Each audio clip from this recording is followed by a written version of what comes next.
who is with the Faculty of Academic Affairs and Research at the KOFI International Peacekeeping Training Center. I'm told he's been on the line for quite a while now. Doc, if you can hear me, good morning. Good morning. Doc, I'm sorry, I think I have to apologize. You've been on the line for quite some time. I'm sorry for keeping you waiting. We're on a break, that's why, but thank God you are still online. But quickly, how are you doing anyway? I'm very well. Thank God. Very well. Thank God. First of all, as someone who is doing something related to peacekeeping, first of all, observing the elections, I want us to look at the during. How did it go? Okay, thank you. Thank you very much for having me on your very important program. Yeah, thank you. I think before I comment on the question, I want to correct something about my designation. I'm no longer with KOFI International Peacekeeping Training Center. Okay. And so I am speaking as a security analyst. Okay. Not on behalf of any institution. Very well.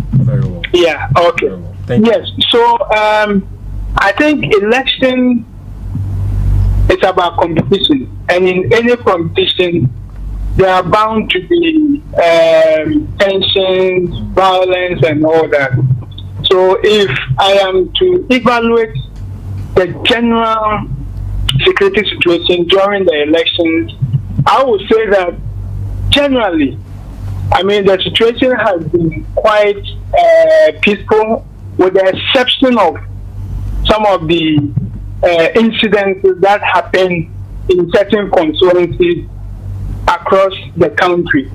I mean, if you look at the police, yesterday they issued a press statement indicating that throughout the period they recorded about 61 cases of incidents, and out of this, 21 were actually rare cases of electoral violence, which also led to 5 deaths.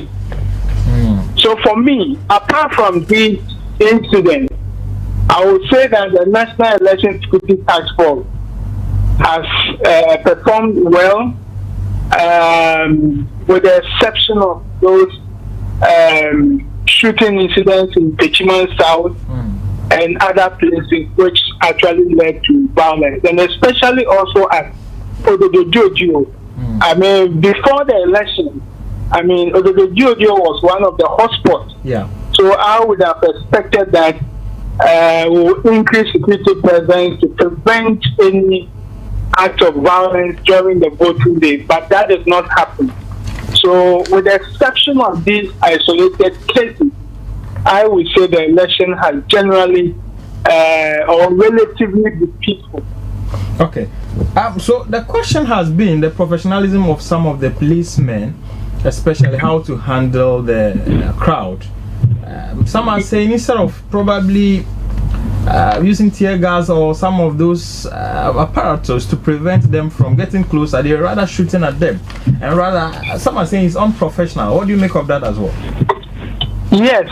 I think I also had some issues with especially people who were shot at and killed.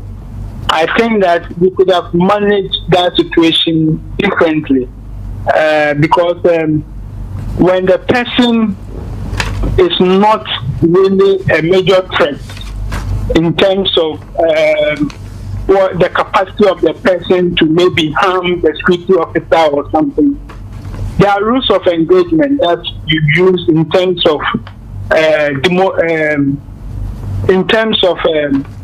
dealing with such situations. And I think that shooting and killing is quite a heavy-handedness approach, which I think could have been handled in a different manner to save lives. Because I don't think that because of misunderstanding and all that, people should just live their life just like that. So I think they could have handled it in a different way to save life instead of shooting to kill those who were involved. Now let's assess the utterances by the political parties at the press conferences and the kind of information they were giving to their people. What do you make of that? Is that a security threat to the country in terms of some of the comments they make?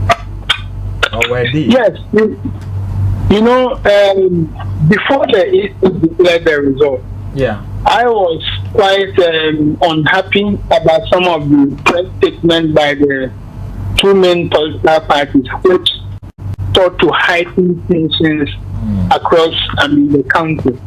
And you know, we have different kinds of party people among these two political parties. Those are the grassroots normally follow what their executives and their leaders tell them. You know, so any statement that seeks to encourage supporters to more or less take the law into their own hands is quite unfortunate, because we expected that these political parties have ruled this country before, and they have also handled some of these situations before, and so they could have handled it in a more professional way based on the rule of law, instead of some of the kind of statements that were made which sought to embolden their supporters to mass up in different places and all that, especially yesterday before the EC declared the results. We saw the number of people who massed up at the EC, which was quite unnecessary, you know. So I think the press statement, some of them did not do us any good, but rather sought to heighten tensions, which was totally, uncalled for. Okay. Now going forward, from all indications, the NDC have not accepted the results or the declaration yet. What security implication does that have on the country? Okay, one, you know, as a government or as a government elect, you need the cooperation and collaboration of every Ghanaian, including all the political stakeholders, in order to rule the country. Yeah. You know, and so when you have that situation, it tends to more or less undermine the legitimacy of the new administration. You know, and also tends to heighten tensions, especially across the support base of the main opposition, party. But I'm quite happy that they are not using violence to deal with their grievances, but they have sought to go to the law court, like the NPP did in 2012, because there are laid down procedures for election dispute management. And so once they have stated that they will be using those legal means to seek redress to some of the grievances that they have, I think that is good for all of us, instead of going to the street or calling supporters to engage in violence and all that. But what I would say also is that as we await their next line of action in terms of taking redress at the local, the security agencies must be on high alert to prevent any emerging situations that could lead to violence. And then the National Peace Council and the international community who came here with their observers need to also, behind the scenes, deal with some of these issues through preventive diplomacy channels to lower tensions and also to find amicable ways of dealing with the grievances of both parties. Because if you recall, the NPP also had issues with some of the constituencies, especially with the parliamentary side. So it appears that both have issues regarding certain things that did not go well in their estimation in the election.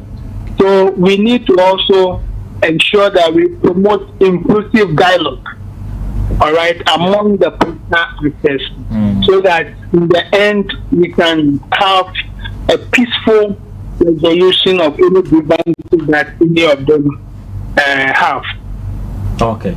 Let me digress a bit. So what will be your assessment and then rate for the Electoral Commission on a scale of 1 to 10? What will be your pass mark or your mark for them?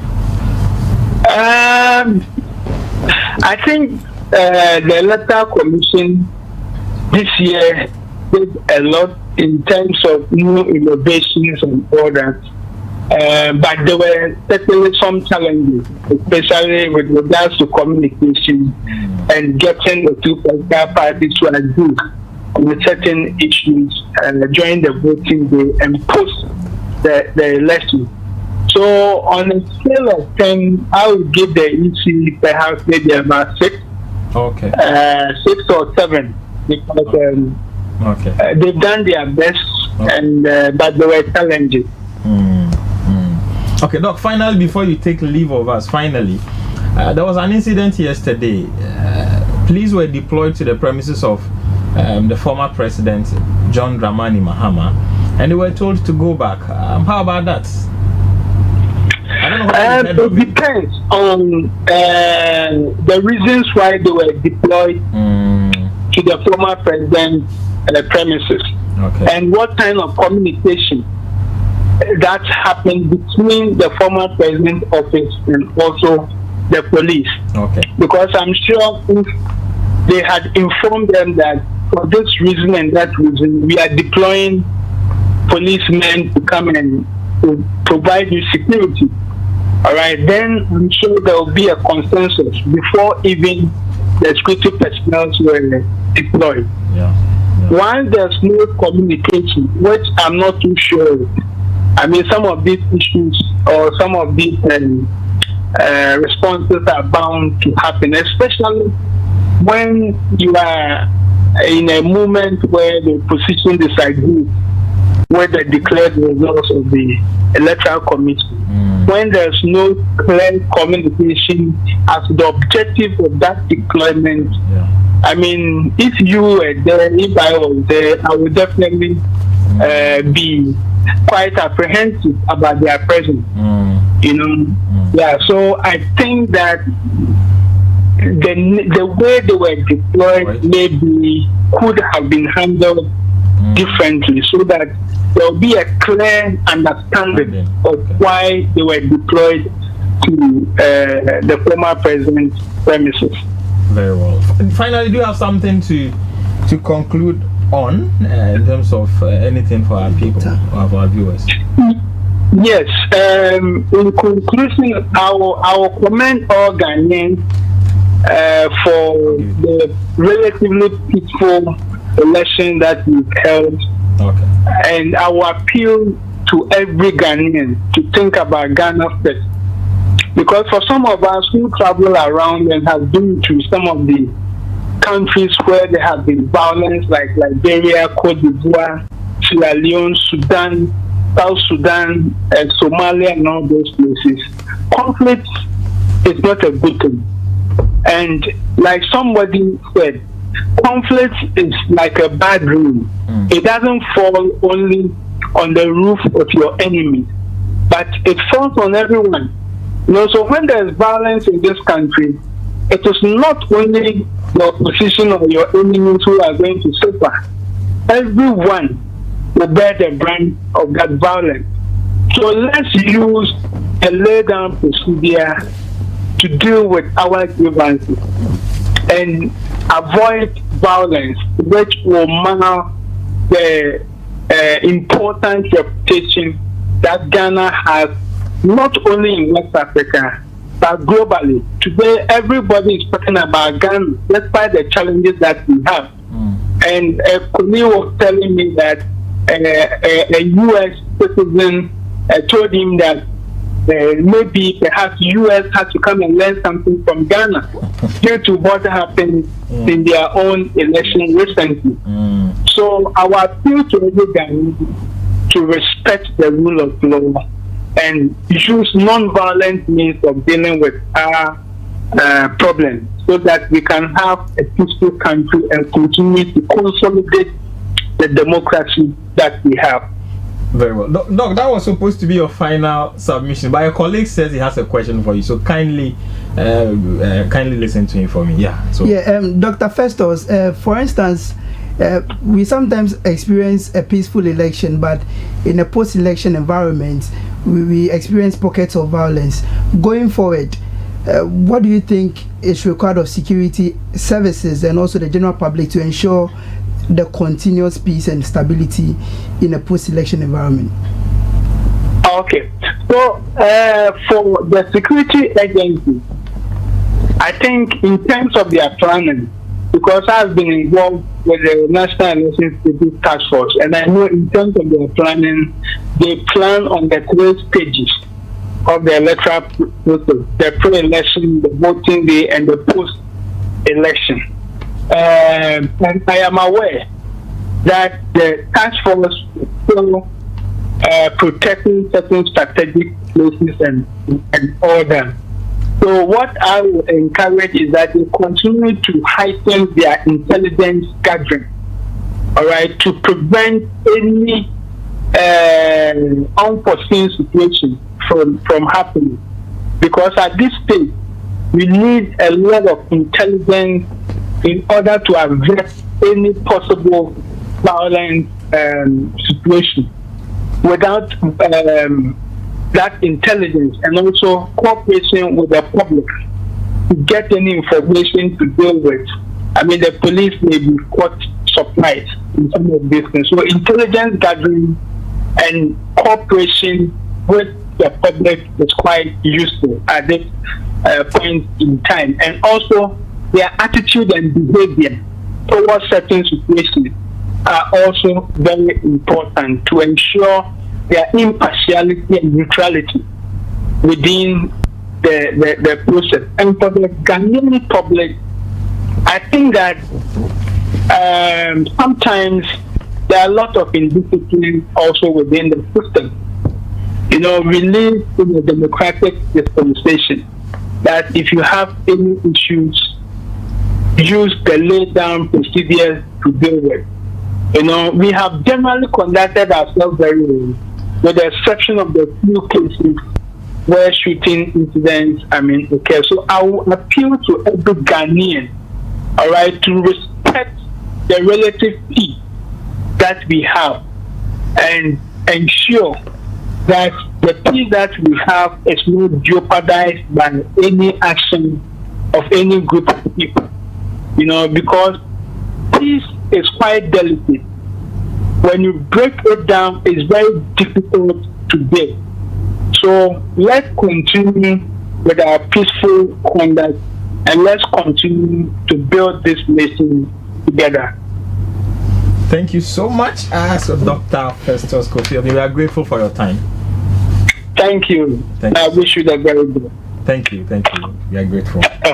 Sure. So that was Dr. Festus KOFI AUBYN. He is a security analyst, getting to outline some of the processes that went by and what the security ought to do after the elections. So, I think KOFI will be leaving us. So let me take the final submission from KOFI. KOFI. But the doctor can. Yeah, I'm doing what can send be said.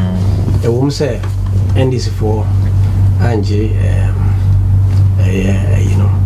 Antum dear election you declare